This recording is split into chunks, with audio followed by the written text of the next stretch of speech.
Hello again, everyone. Edwin Learnard back once again. In this YouTube astrological segment, I'm going to be talking about Juno in Aquarius in a natal chart.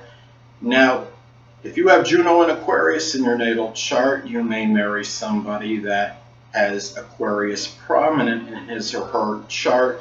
And when I say prominent, of course, I mean Aquarius Sun, Aquarius Moon, or an Aquarius Ascendant. Now, you may simply marry somebody that has that embodies Aquarius-like characteristics, or somebody that may be in an Aquarius-like profession, such as an innovator, an inventor, somebody that works in a computers or electronics field, a person that might be doing something with an esoteric subject.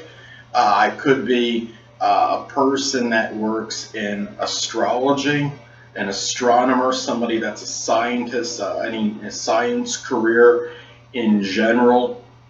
This could be really a person that you may require or need. Could be somebody that is very unique, eclectic, and might even be eccentric.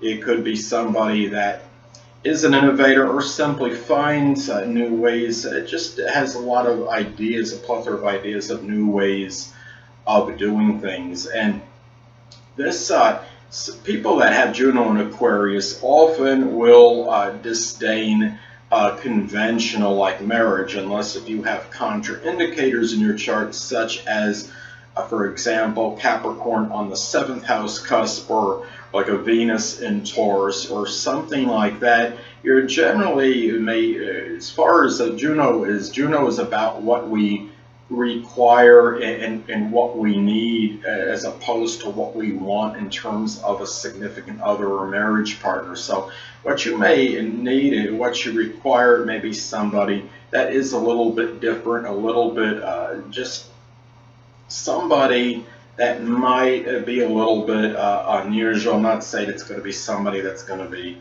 doing like that man did. He's Aquarius Sun, actually, the person that walked across the Grand Canyon on a tightrope and had no netting.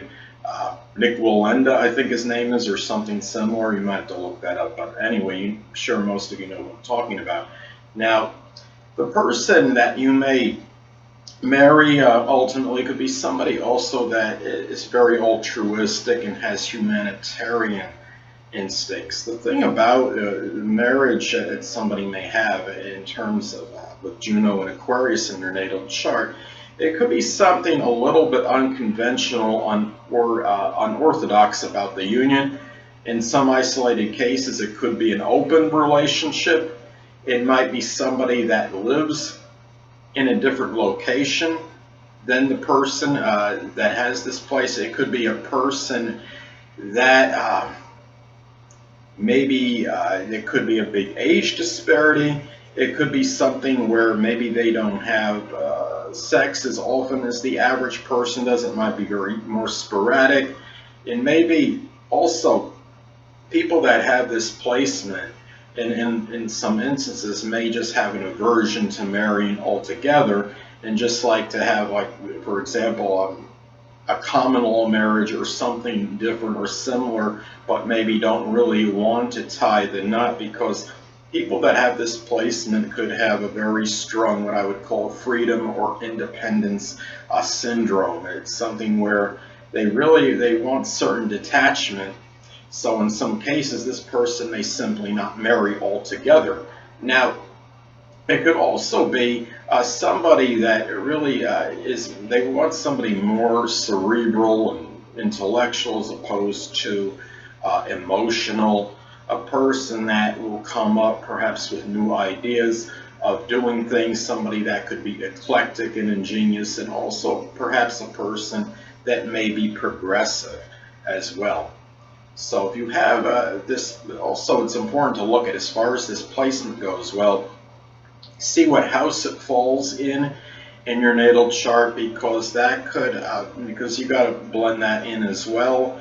Now, if it falls, for example, let's say in the 11th house, this could be somebody that perhaps was a friend to you, at one time, and you might have had a good sustained friendship with him or her, and eventually it led to a marriage. Now, another example, let's say this falls in your 6th house in your natal chart. This could be somebody that you might have met at work, and they may also have some unorthodox perhaps ideas for you in terms of exercising, working out, things that have to do perhaps with health and fitness. They might have some very unique ideas in terms of helping you in that particular department. So they could bring that unorthodox energy, so to speak, into that area, perhaps even in your work life to some degree, and might have give you some ingenious ideas what you can do as far as something with work employment related. So anyway, and also of course the aspects are important to look at as well. Now let's say if you have a good a sextile or a trine, say, from your Juno in Aquarius in your natal chart, a sextile or trine to your natal Saturn, well, this could give a little bit more discipline and structure to the relationship, and it might not be quite as sporadic and erratic than otherwise indicated. It might give a little bit more consistency with it, so and really more discipline and structure. So those are some things to look at as well, and really in terms of as far as aspects go. Now, anyway, people, that'll conclude this YouTube astrological segment for Juno in Aquarius in a natal chart, and stay tuned next time where I'll be talking about Juno in Pisces in a natal chart. 2 things I want to get with you on before I head out. Firstly, the stars may impel but do not compel. And secondly, never isolate any single astrological element, aspect, planetary placement, position, configuration, influence, or what have you, and make an analysis of the person, astrologically speaking, based on this alone, because astrologically speaking, the person is the sum of all their components in their natal chart and not just one. Until next time, people, stay well.